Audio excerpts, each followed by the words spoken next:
காலையில் பாடசாலைக்கு சென்று கொண்டிருக்கும் வழியில் அதிபர் ரேவதி திடீரென கார் ஒன்றில் அடிபட்டு அவ்விடத்திலேயே மரணித்துள்ளார் என தெரிய வருகிறது. இவர் ஒரு சிறந்த அதிபராக செயல்பட்டிருக்கின்றார் என்பதும் குறிப்பிடத்தக்கது. பிராந்திய மக்களே கவலையில் ஆழ்ந்துள்ளனர்.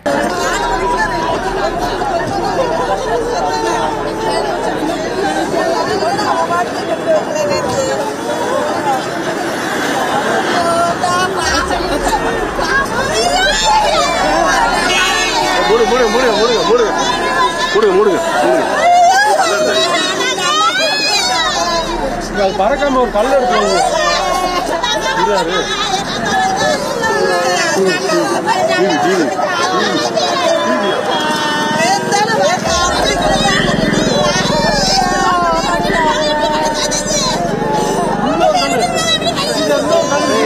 எங்களை தம்பின்னு மறுவார்த்தை பேச மாட்டாங்க. என்ன தம்பி எப்படி இருக்கீங்க, என்ன குடும்ப இது மாதிரி.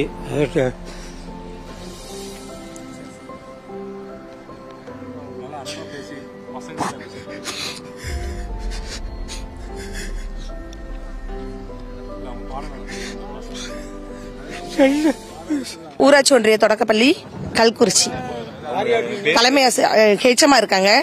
பேரு ரேவதி. காலையில ஸ்கூலுக்கு வரும்போது ஒரு 8:30 மணிக்கு பைபாஸ்ல இருந்து டேனிங் வளையங்குளம் டேனிங் திரும்பும்போது ஒரு கார் ஆக்சிடென்ட் ஆகி இறந்துட்டாங்க ஸ்பாட்ல. இவங்க அதாவது எங்களுடைய இயக்கத்தில் இவங்க முன்னோடியா இருக்கிறாங்க. முன்னாள் மாவட்ட தலைவர் திருமதி ரேவதி. அவங்க இந்த டேன் மண்டபம் நாங்கள் பார்க்கல, எங்களுக்கு தகவல் தெரிஞ்சு நாங்கள் வந்திருக்கிறோம். முன்னாள் மாவட்ட தலைவர் இருந்தாங்க. ஒரு பொண்ணு ஏர்போர்ட்டில் அவங்க ரெசிடென்சியல் ஏர்போர்ட் இருக்காங்க. டேன் பண்ணுறப்போ இருந்து கார் அடிச்சு இங்கே இவ்வளோ தூரத்துக்கு இழுத்துருக்குது. உயிர் ஸ்பாட்டு அது போய் எங்கள் ஆம்புலன்ஸில் போயிருக்கிறாங்க. ரிசல்ட் தெரியும். இதனால் இது எதிர்பார்க்காத எங்களுக்கு இயக்கத்துக்கு பெரிய இது. இப்போ தான் ஒரு விஷயத்தை முடிச்சிருந்தாங்க. அந்தளவுக்கு அவங்க ஒரு பொண்ணு பையன் வந்திருக்காங்க. உறவினர் சொல்லியிருக்கிறோம். இருந்தாலும் ஒரு எதிர்பார்த்த ஹஸ்பண்ட் ஏற்கனவே இறந்துட்டாங்க சார். ஆல்ரெடி இறந்துட்டாங்க. சொசைட்டி தலைவராக இருந்தாங்க, இறந்துட்டாங்க. ரொம்ப ஒரு பெரிய இழப்பு. பேரு ரேவதி. கல்குறிச்சி ஊராட்சி ஒன்றிய துவக்கப்பள்ளியில் ஹெட்மாஸ்டராக இருக்காங்க. அவங்க இந்த ஸ்கூலுக்கு டிரான்ஸ்ஃபரில் 2 ஆண்டுகள் தான் ஆகுது. ஆனால் 2 ஆண்டுகளில் அவங்க ஒரு சின்சியராக அது காலை உணவு திட்டத்தெல்லாம் ஆரம்பித்ததுனால ரெகுலராகவே அவங்க 8:45 முந்தையே ஸ்கூலுக்கு வந்துடுவாங்க. ஸ்கூலுக்கு இருந்து பொறுப்பாக நடத்திக்கிடுவாங்க. எந்நேரம்னாலும் பார்த்தா அவ்வளோ டீச்சர்ஸ் கூட அவ்வளோ ஒருங்கிணைச்சு வேலை செஞ்சுக்கிட்டு இருக்காங்க. பிள்ளைகளுக்கெல்லாம் ஒரு எடுத்துக்காட்டாக போய்கிட்டு இருக்காங்க. இப்போ கூட அவங்க ஸ்கூலில் ஒரு அரசாங்கத்திலிருந்து யூனிஃபார்ம் கொடுத்திருந்தாலும் அவங்க ஸ்கூல் பிள்ளைகளுக்காக அவங்க ஒரு நாள் ஒரு தனி யூனிஃபார்ம் வேணுங்கிறதுக்காக பிள்ளைகளுக்கு ட்ராக் ஃபேன் டீஷர்ட் செய்யணும்னு சொல்லி ஐடி கார்டுக்காக அந்த வேலையை ஒரு 4 நாளாக அந்த வேலைகளில் மும்முரமாக செஞ்சுக்கிட்டு இருக்காங்க. அவங்கெல்லாம் இன்னைக்கு இப்படி விபத்தில் பள்ளிக்கூடத்துக்கு வர நேரத்தில் விபத்தில் ஏற்பட்டு இறந்து போனது என்பது மிகவும் எங்களுக்கெல்லாம் கூட வேலை பார்க்குற டீச்சர்ஸ் இவர்களுக்கெல்லாம் துயரம். என் ஒய்ஃப் அதே ஸ்கூலில் அசிஸ்டண்டாக இருக்காங்க. கிட்டத்தட்ட 30 வருஷமா அதே இருக்காங்க. அதனால அவங்க பெருமையா பேசுவாங்க. அப்படிப்பட்டவங்க இன்னைக்கு என் கண்ணு முன்னாலே அவங்க வரும்போது எனக்கு முந்தி வந்திருக்காங்க, நான் பின்னாடி வர்றேன், அதுக்குள்ள ஆக்சிடென்ட் டெத் ஆகும்போது கேட்கறதுக்கும் பார்க்கறதுக்கும் ரொம்பவும்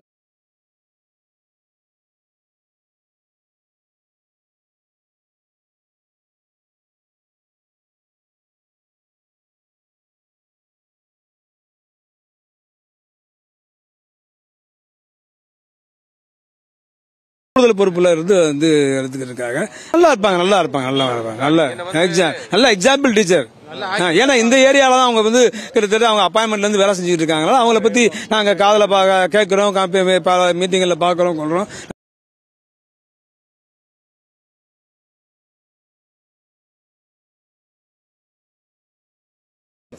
அது மனசு தாங்க முடியாம தான் போச்சுக்கிட்டு இருக்கோம். என் ஒய்ஃப் எல்லாம் உடனே நான் அவங்க கூட ஜிஹெச்சுக்கு அனுப்பி வச்சிருக்கேன்.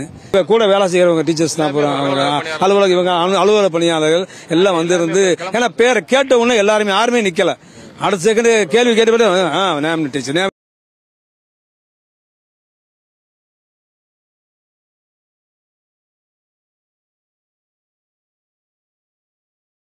பேச மாட்டாங்க. என்ன தம்பி எப்படி இருக்கீங்க, என்ன குடும்ப இது மாதிரி.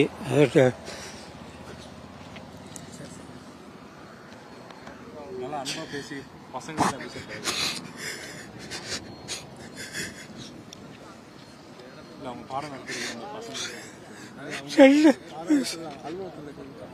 அண்ணா நாங்கள் ஆஃபீஸ் ஸ்டாஃப் தான் எப்படி டீச்சர்னு இது பண்ண மாட்டாங்க. என்ன தம்பி எப்படி இருக்கீங்க, நல்லா இருக்கீங்களா, ஃபேமிலி எப்படி இருக்கு என்ன அப்படின்ட்டு டெய்லி விசாரிக்காதனால இல்லை. அவங்க இப்போ இறந்தாங்கன்ட்டு நம்ப கூட முடியல. அவ்வளோ பர்ஃபெக்டாக இருப்பாங்க. பார்த்ததுமே அப்படியே ஒன்றும் சொல்ல முடியல.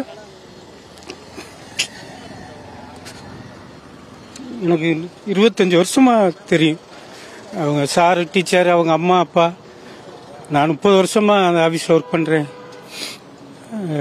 இப்படி நடந்தது இது ரொம்ப ஜீரணிக்க முடியல சார். இல்லை சார், நான் அலுவலகத்தில் ஒர்க் பண்ணுறேன். அந்த ஃபுல்லாக அந்த டீச்சிங் பூரா எல்லாம் தெரியும்.